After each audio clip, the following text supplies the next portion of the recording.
upgrade driving skills. Our experienced instructors will provide training for your level of experience.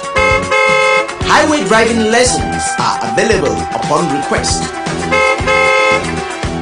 Professional Bilingual Driving School also offers free theoretical training for 6 months to gendarmes and police officers. For more information, dial 675-162627, 694-529047 and 662-577354.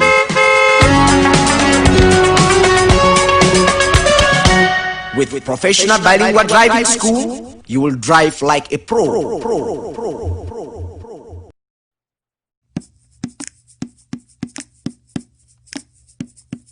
It's Cam 1 TV.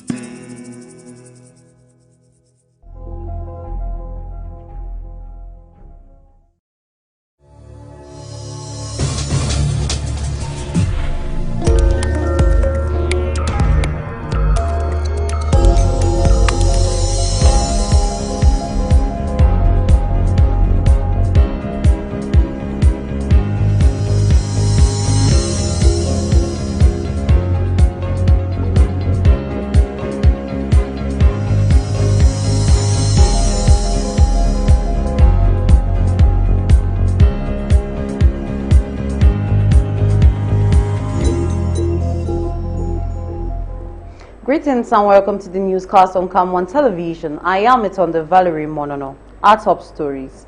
A capacity building workshop was organized by the Law Association for Widows in Limbe for traditional rulers and queen mothers of the Southwest and Northwest regions on the project Making Violence Against Women and Girls History in the Northwest and Southwest regions of the country.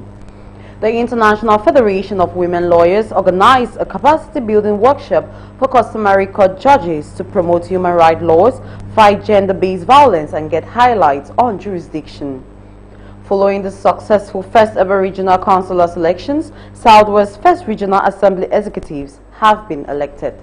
Those were our top stories. I'll be right back with more details.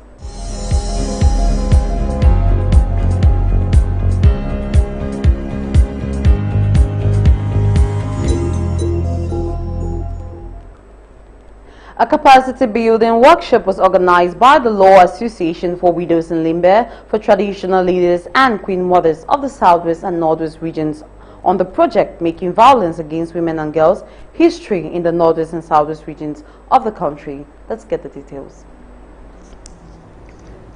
A capacity building workshop was organized by the Law Association for Widows in collaboration with the International Federation of Women Lawyers FIDA Cameroon with traditional leaders and queen mothers of the Southwest and Northwest regions on the adverse consequences of discriminatory traditional practices and the eradication of harmful traditional practices so as to bring about a change of attitude. Workshop, first of all, it's teaching time because there are so many harmful practices that we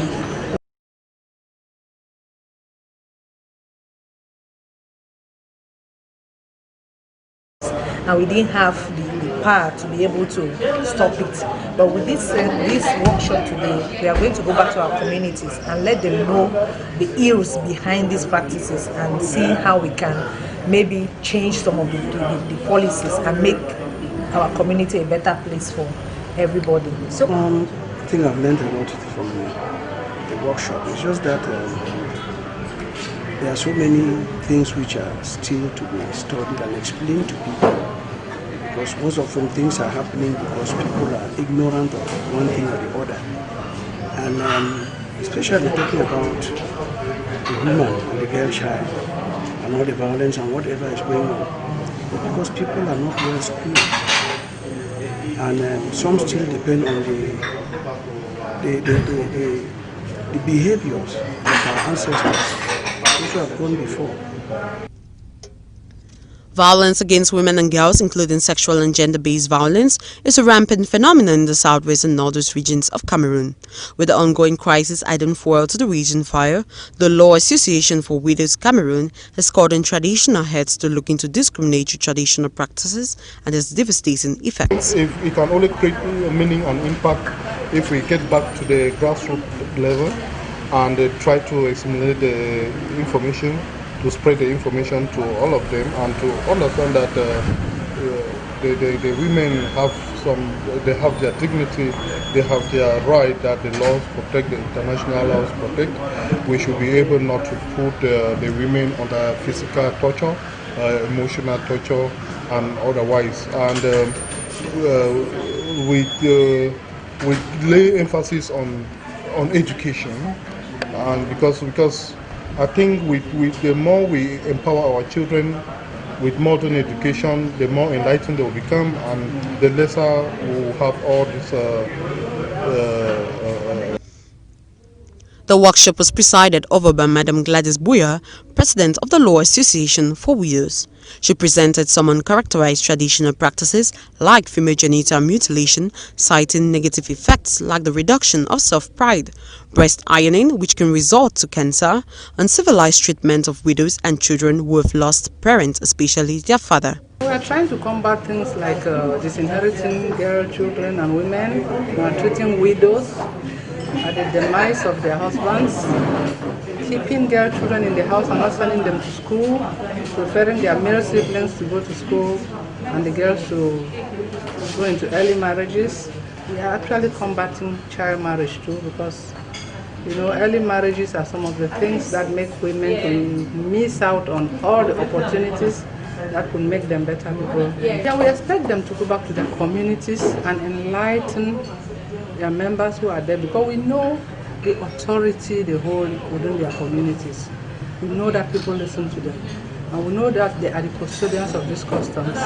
So once they go back and start telling the community that things have to be done differently, we know that change will come and we'll finally eradicate violence against women.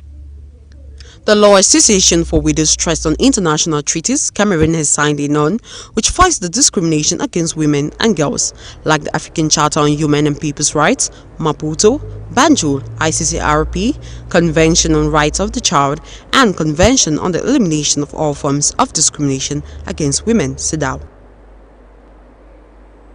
The International Federation of Women Lawyers organized a capacity-building workshop for customary court judges to promote human rights laws, fight gender-based violence, and get highlights on jurisdiction. Let's have the report. A capacity-building workshop for customary court judges organized by the International Federation of Women Lawyers, FIDA Cameroon, has recently been held in Limbe. The workshop, organized for the benefit of 20 customary court judges in the southwest region of Cameroon, took place at the conference hall of Holiday Inn Resort Hotel Limbe, having as theme using promotional human rights laws in handling of gender-based violence and harmful practice cases. The session began with a welcome address by the president of the Women Lawyers, Madame Gladys Buya.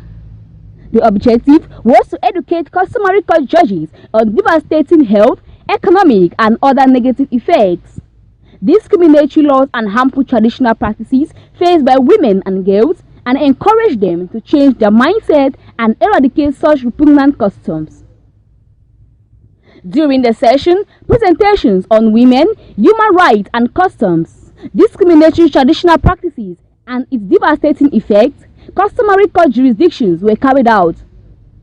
Some harmful traditional practices and its consequences were highlighted, amongst which included breast ironing of children and adults, female genital mutilation on children and adults, child marriage, women considered as husband's property, just to name a few.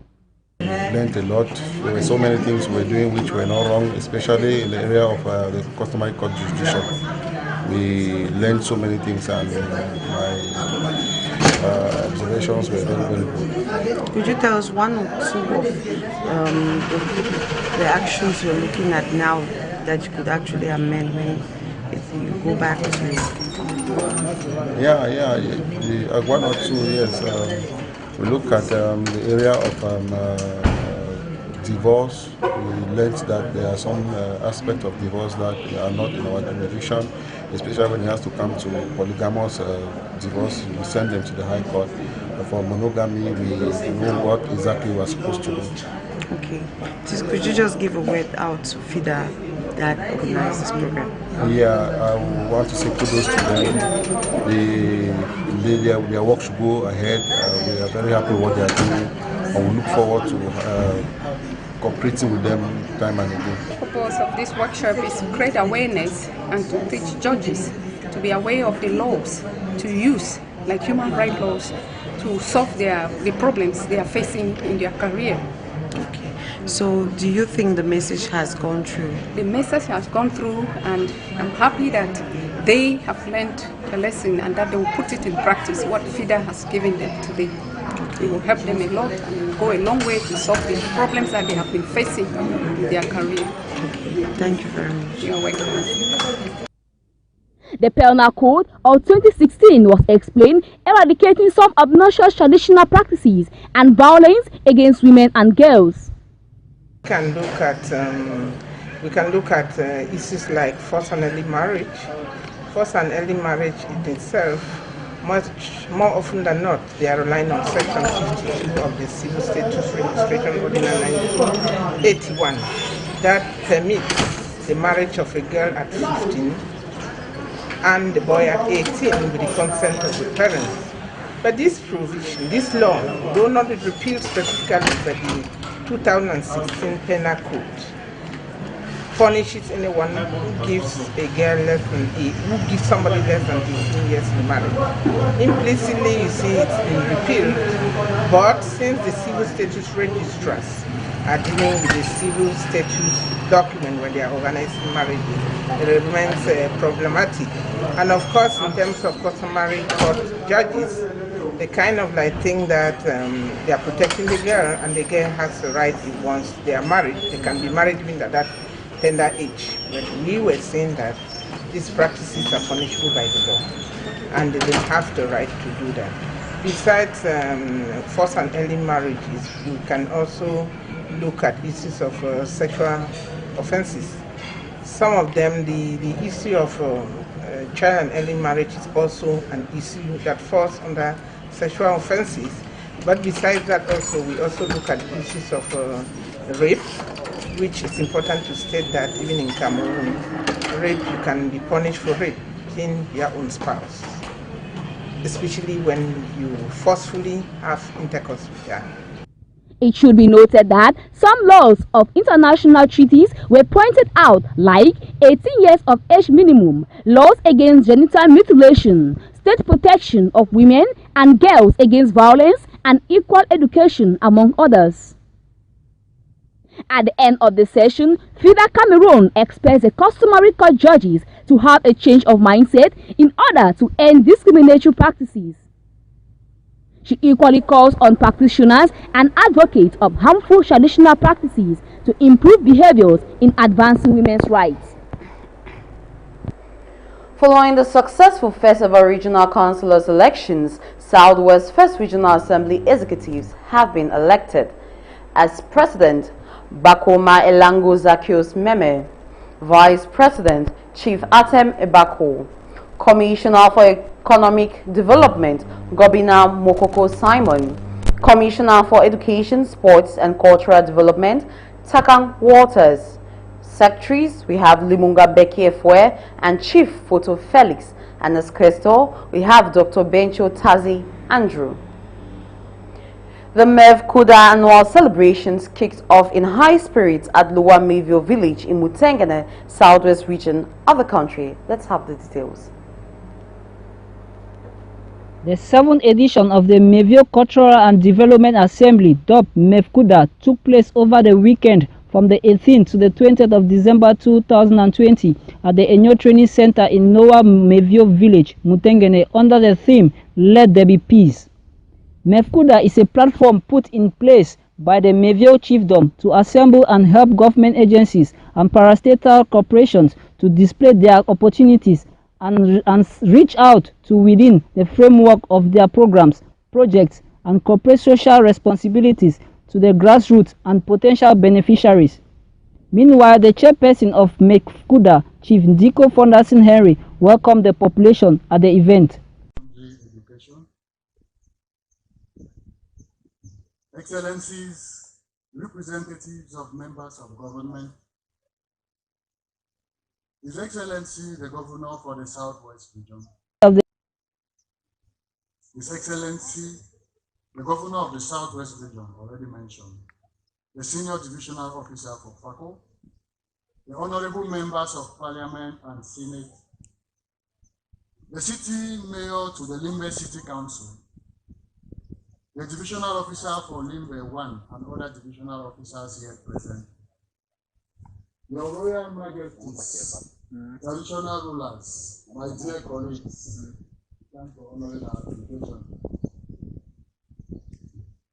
Religious and political authorities, dear invitees, ladies and gentlemen, it is with immense honor that I stand here today with my humble voice to welcome you all at the Enyo Training Center for the 7th edition of our Mevio Cultural and Development Assembly, dubbed Mefkuda 2020. Before I continue, permit me to especially welcome Her Excellency, the Minister of Secondary Education, for honoring our invitation to co-preside this occasion. Our words of welcome is further extended to His Excellency the Governor for the Southwest Region and his entourage, as well as representatives of other members of government present. Your Excellencies, your presence at Mefkuda 2020 demonstrates the importance which you attach to this our annual rendezvous. Dear invitees, as you might be aware, Mefkuda is a platform put in place by the Mevio Chiefdom to assemble and help government agencies and parastate corporations to display their opportunities and to reach out to the grassroots and also potential beneficiaries within the framework of their programs, projects, and corporate social responsibilities. Some government ministers were represented, while the Minister for Secondary Education, Professor Pauline Nalowa Lyonga, alongside the Governor of the Southwest Region, His Excellency Bernard Okala Bilai, the representative, the Mayor of the Limbe City Council, Divisional Officer Limbe 1, traditional rulers, religious and political authorities. It was also characterized with sporting activities and also a capacity building workshop. Farm equipment were also given to farmers to boost their production. The population were also thrilled with cultural manifestation from several parts of the National Triangle and beyond, such as the popular Bakuremotio and Malay dances and the Oroko dance group. It also promoted tourism as participants came from in and out of the country. Special acknowledgement of Adolphe Claude Mundi, alias Petit Peli Rabarabi, who was also present. The 8th edition has been taken for next year. The Belinda Babila Foundation dished out aid to internally displaced persons in the town of Limbe to promote solidarity and love amidst the crisis and promote a joyful celebration of the festivities ahead. Let's have the details. Denizens of the southwest and northwest regions of Cameroon have experienced a drop in the living standards ever since the outbreak of the Anglophone crisis. Under the theme Together We Can, the Belinda Babila Foundation reached out to the needy and internally displaced persons in view of the rampant increase in the low living standards of Cameroonians. The Babila Foundation set out to share packages to the needy to help their alien situation and bring about the spirit of Christmas and festivities, as well as hope for a better future. Belinda Babila Foundation is a charitable organization that is founded by the CEO and Dr. Belinda Babila. So this foundation was born out of the need of the crisis that is plaguing the Northwest and Southwest. So, being from the Northwest, she saw the need, the distress that people are going to daily, the distress that they are facing in living their normal daily lives. So she said no, she has to do something.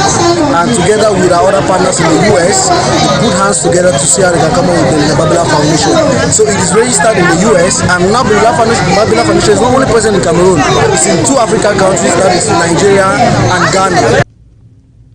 Basic commodities like rice, oil and tomatoes, amongst others, were handed over to those present. Belinda Babila Foundation is a humanitarian organization that is out to help refugees, prisoners, IDPs, we have disabled people, and whosoever is in need. In Belinda Babila Foundation, we believe in togetherness, we believe in teamwork, and we believe that everybody deserves a better life.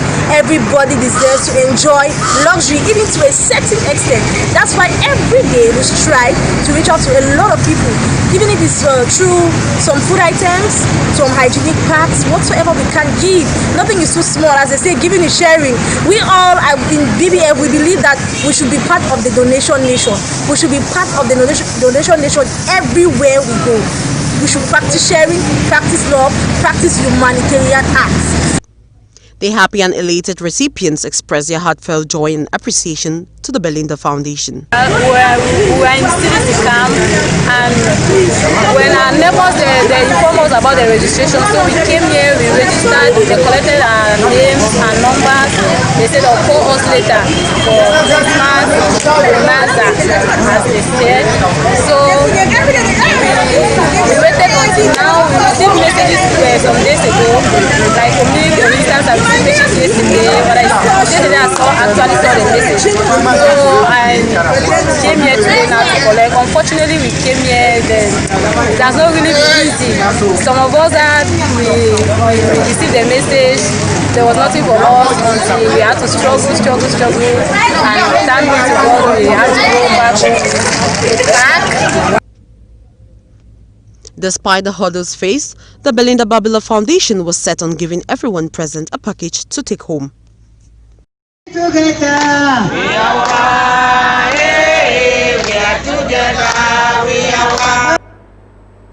The Health Foundation in Limbe hosted a gathering under the theme Sharing Christmas with some very needy widows of Limbe municipality.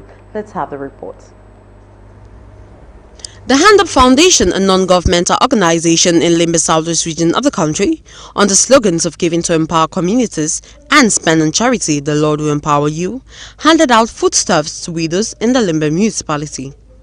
This charitable deed was headed by Mr. Bate, who expressed the need to be charitable and the essence of helping those in need, especially in our various communities. Well, I feel very happy as president of Hand Up Foundation. But before I go ahead to say more things, I want to appreciate the school women of Europe and all other parties that supported Hand Up Foundation financially, materially, and otherwise to make this widows' occasion a success. There was a general plea for finding joy in sharing and solidarity, especially with the upcoming festivities. Also an appeal for persons to make a difference in the lives of the needy if they can. Now, I like to say that Hand Up Foundation is a charity organization based in Limbe. The aim is to support the poor and needy persons. We give donations, gifts, and training. We also support people suffering from natural calamities and war-related problems. We try as much as possible to teach people that giving is a very good thing. We also try as much as possible to right the wrongs of community actions. In foreign news, in light of a drastic rise in COVID cases in the U.S., the U.S. White House is in high consideration of COVID-19 testing requirements for travelers from the United Kingdom. The report. The White House is considering requiring travelers from the United Kingdom to present proof of a negative coronavirus test before arriving in the United States, two administration officials said. The discussion comes amidst the discovery of a new variant of coronavirus discovered in the United Kingdom, and a slew of countries have suspended travel. U.S. public health officials, including Dr. Anthony Fauci, have said they do not believe the situation currently from the United Kingdom. Officials discussed the possible requirement during the coronavirus task force meeting on Monday, and officials are expected to present this option to President Donald Trump by Tuesday, the officials said. 3 airlines have already agreed to enforce a similar agreement with the New York for flights arriving in that state. The requirement under discussion at the White House would require passengers traveling from the United Kingdom to the U.S. to present proof of a negative coronavirus test administered within 48 or 72 hours of arrival in the United States. In sports, Lionel Messi voices out on his Barcelona situation amid the intensifying transfer rumors. Let's get the details. The Argentine has opened up on his current state of mind after going through a very bad time in the summer. Lionel Messi has spoken out on his situation at Barcelona amidst intensifying transfer rumors as he edges towards the final 6 months of his contract at Camp Nou. Messi shocked the football world when he handed in an official transfer request following Barca's 8-2 humbling at the hands of Bayern Munich in last season's Champions League quarter-finals. Manchester City, Inter and Paris Saint-Germain were all noted as possible next destinations for the Argentine after he expressed a desire to activate the release clause in his contract via Borovaks, but he quickly saw his exit path blocked by Bulgarian and La Liga officials. The 33-year-old eventually decided to remain at Nou Camp in order to avoid a drawn-out battle in court, insisting that he would never consider taking legal action against the club that I love during an explosive inclusive interview with Goal at the start of September. We've come to the end of our newscast on Come On Television. I'll be right back with our top stories.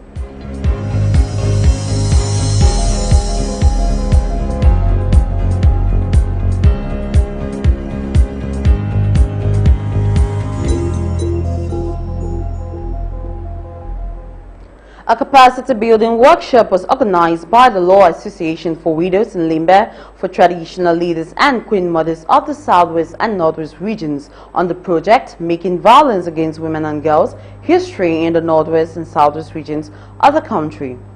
The International Federation of Women Lawyers organized a capacity building workshop for customary court judges to promote human rights laws, fight gender-based violence, and get highlights on jurisdiction. Following the successful first-ever regional councillors elections, Southwest First Regional Assembly executives have been elected. Those were our top stories. We had reports from Sylvain Gole, Pierre Tebonge, and Valerie Monono. Stay tuned for more programs on Come On Television. Have a good day.